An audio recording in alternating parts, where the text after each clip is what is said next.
ëppal doole ci kii maanaam def nit ji mu def waaw parce que loolu nag kon xanaa kon dañuy taxaw laaj ci biir lépp yeesal lépp amiin Mbacke yeesal lépp biir bi fi yàgg lool te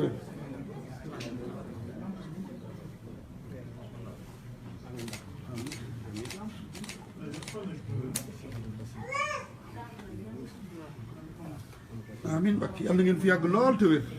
amiin Mbacke yàlla na ngeen fi yàgg lool te wér amiin Mbacke yàlla na ngeen fi yàgg lool te wér ñu yàgg seen gannaaw amiin Mbacke amiin amiin Mbacke yàlla na fi yàgg lool te wér. sant nañu bu baax mbokk yi maa ngi lay wax it la sëñ ci turu sëñ Abbas la sëñ Abdou Khoudous waxoon sëñ Abdou Lahad da ko ne tur wi ñu ma tuddee kat ci sa loxo laa ko teg muy tur wi yees yi booba lay door doon xalifa mu ne ko ci sa loxo laa ko teg ndax Ceerno yebal sëñ Touba Daaru mu sancu sëñ Amsatu Jaxate la joxoon lettre ba ca Jolof mu fekk Ceerno Mbàkke kon nag damaa bëgg dëkk bii nga jàpp ko nag Touba Daaru Khoudous ak Touba Daaru ndax sëñ Touba joxe tur yooyu moo joxe tur yi kon nag na nga xam ne ku fi nekk ku ne sab taalibe mooy ku Ceerno jur ak ku satu ci Ceerno dëkk bi mi ngi ci sa loxo ak taalibe yi bul ci nekk sëñ Abbas bul ci nekk kenn lu fi war a def rek na nga ko def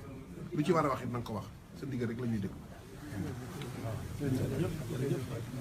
Mbacke yàgg fi loolu te wér Mbacke yàgg fi loolu te wér baax lool amul taalibe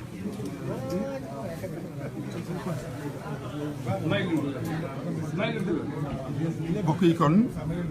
lii rek la ñu leen doon indil ci ñëw gi nga xamante ni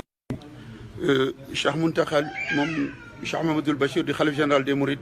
ñëwoon na seet si ko Serigne Abbas Mbacke nuy ñaan rek ñaan gi nga xamante ni ñaan na ko fi fépp fi taalibe nekk ci monde bi rek ñaan googee yàlla na la fekk fa nga nekk